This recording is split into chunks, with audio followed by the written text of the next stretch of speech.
यहाँ अश्वत्थामा ने जब देखा कि दुर्योधन की जंगा टूटी पड़ी है तो बदला लूंगा, प्रतिशोध की भावना लेकर के कहता है कि मैं 5 पांडवों को मार दूंगा। रात्रि में गया, ये शिविर में प्रवेश किया अश्वत्थामा ने और द्रौपदी के 5 पुत्रों के शीश काट दिए, 5 को मार दिया। प्रातः हुआ तो द्रौपदी ने देखा, मरे हुए मृतक पुत्रों को देखकर हाहाकार करने लगी द्रौपदी। कौन ऐसा दुष्ट, ऐसा पापी निरपराध बालकों को जिसने मार दिया? क्या भूल की है मेरे पुत्रों ने किसी की? क्या गलती हो गई इनसे? किसका अपराध किया मेरे पुत्रों ने? भगवान कृष्ण और अर्जुन रुदन सुनकर आए और बालकों को मृतक देखा तो समझ गए कि यह कार्य किसका है? अश्वत्थामा का हो सकता है, वही बचा था युद्ध से और सारे तो मारे ही गए थे युद्ध में। यहां तक अश्वत्थामा के पिता भी मारे गए।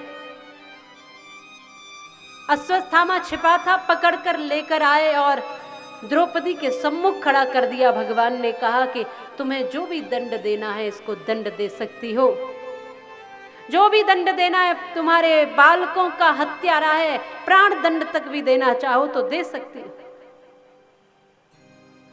तुम जो कहोगे वो दंड इसको मिलेगा।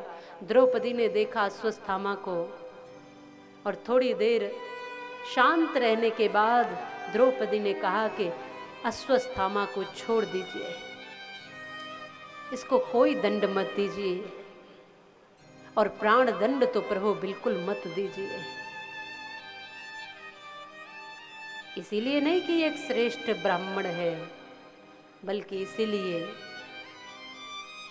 कि ये किसी का पुत्र है। मैं इसलिए कह रही हूं कि मैं एक माँ हूं और 5 पुत्रों को मैंने देखा है। मृतक मेरे पुत्र मेरे सामने पड़े हैं और मैं माँ होकर के ये जानती हूं कि बेटों को खोने का दुख कितना बड़ा होता है। मैंने वो पीड़ा झेली है, मैंने वो दुख झेला है। इसलिए हे मधुसूदन, हे द्वारिकाधीश, मैं नहीं चाहती कि इस अश्वत्थामा की माँ गौतमी भी वही पीड़ा झेले।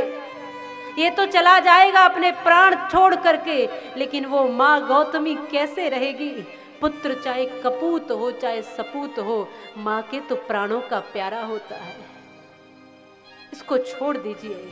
भगवान ने कहा, धन्य हो द्रौपदी, तुम्हारी जैसी क्षमाशीलता हमने देखी नहीं। क्षमया धरित्री, इसलिए कहा कि नारी शक्ति में जितनी क्षमा होती है, जितनी करुणा और दया होती है, वो किसी में नहीं होती। ये क्षमाशीला है, धरती की तरह क्षमा करने वाली।